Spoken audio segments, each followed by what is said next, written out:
Hello, folks. It's your man, Dova, Houston FinTech, your favorite financial guru and America's favorite financial guru, the guy with the big smile. Today's lesson, Money Matters, Lesson 6, Money Matters 101, Lesson 6. We're going to talk again a little bit about budget, right? Earlier we talked about the budget. We talked about 60% of your net income, operating off 60% of your net income with the other 40% going to two generations beyond you. Let's get a little bit more in detail on the budget itself.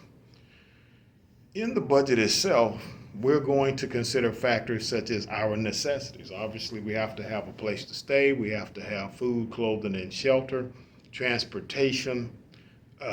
We're going to have set aside for our giving, our charity. We're going to have set aside for our fun time, our rest, relaxation, such as vacation, clothing, allowance, miscellaneous, and incidents happening, just those type of things. So let's look at how we can stay disciplined by having a reasonable and realistic budget established. Okay, so the first thing that I'm going to encourage you to do in your budget is, as you look at your net income, what you're actually bringing home on a consistent monthly basis, at 60% of that, the first thing that I want to encourage you, that I really believe in, is giving to God. Okay? Now, giving to your God, by whatever definition you have, even if your God is you. If you don't believe in God, you're an atheist, agnostic, give to whatever source or of inspiration that you believe is helping you create this cause of funding, right? So in my case, I believe that there's a higher power that I call God, and I always want to give him the first fruits from the very top. A certain percent is set aside to give back to that source. I believe it shows respect. I believe it shows appreciation. And I believe it draws favor for continued well-doing and well-being. In other words, you want to keep it going, right? Typically, when we show appreciation and thankfulness for something, right, the person is more inclined to continue doing it. So one, we want to give to the source of our being able to give, a source of our income. We also want to have a set aside for giving to charity, right? To those in need, to those who may be less fortunate than ourselves. We want to be able to set aside a portion to give to ourselves and to our loved ones and our supporters and our consistent encouragers. Right? So you say, whoa.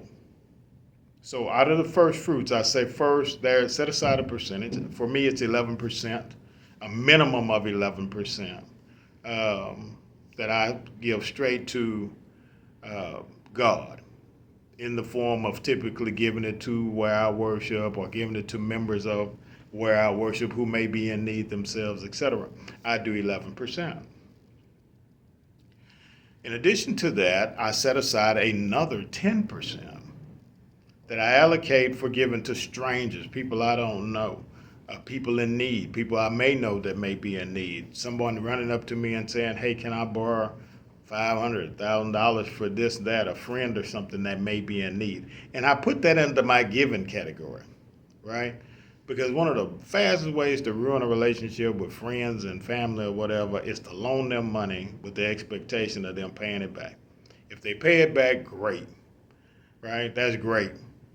But if they don't, I've already put it in my heart and mind as a gift, so it doesn't cause me any friction later.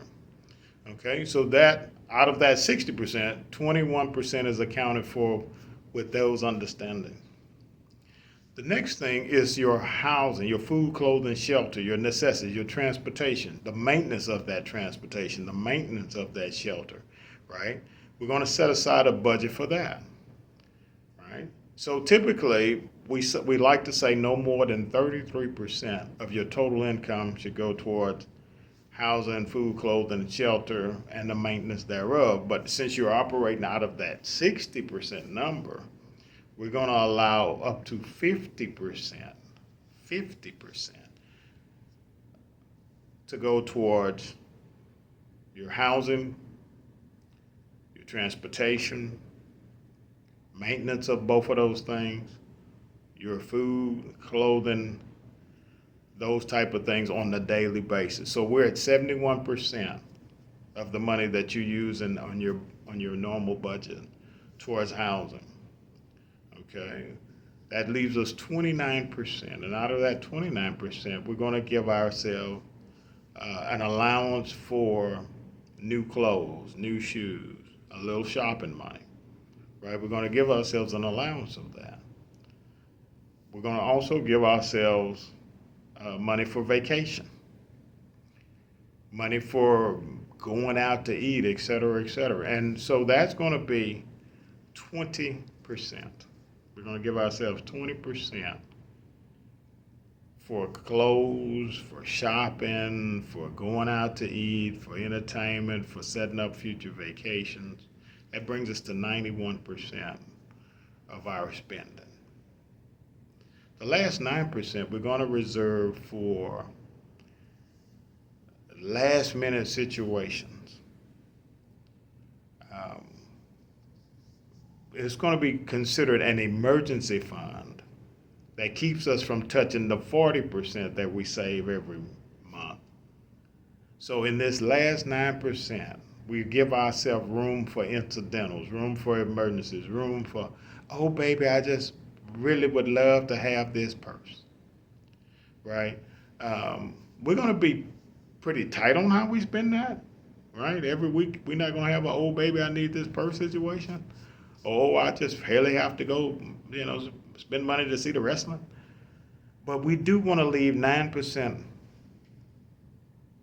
of what we call water, flexible money, to where it gives us some sense that we have freedom, that even though we're operating in a disciplined way with our money, we do have some leeway. If something comes up, we really feel like it's a great opportunity, something comes up, we want to help somebody, something comes up, we just want to have fun and jump off the routine for a second. That's what's going to be in that 9%. So in your budgeting, right, you're going to have giving to your source of giving, right? That shows respect, appreciation, and favor. We're going to have giving to help others who are in need, to be able to help others, to help the homeless, help the sick, help the shut in, to be able to take flowers or buy a free lunch for somebody, to do some good for some people beyond ourselves. Then we're going to take 50%, and we're going to use that for shelter, our housing. We got to have a safe place to live, a positive environment for yourself or your family, your children, whatever, to grow and flourish in. It has to be safe, clean, constructive to your direction. We have to have safe transportation for yourself and whoever else in that household needs to move around. We have to be able to move them around safely. We have to be able to maintain both the housing and the shelter. And of course, we need to be able to eat. And we need to be able to take care of the daily necessities, right? And so that goes in that 50%. And then again, we've got 20% for new clothes, 20% for going out to eat, setting up a great vacation, taking the kids to have some fun, living. And then we're going to have that 9% cushion for flexibility, for additional fun, additional help, emergency situations, covering a deductible, whatever this case may be. And that's how we're going to make our 100% of our budget, right? This is obviously a suggestion. Some people may do it a little bit differently, but I believe if you're operating out of that 60% and your percentages are within what I just described, What I want to do and what I'm trying desperately to do is get you to be in a position where, should the horrific happens, you are already prepared to carry on and move and maintain, even flourish, as though whatever tragedy never happened. This is Money Matters 101, budgeting. Budgeting. This is for your personal financial budgeting. Your business budgeting would be different, but this is personal, and this is individual, as family.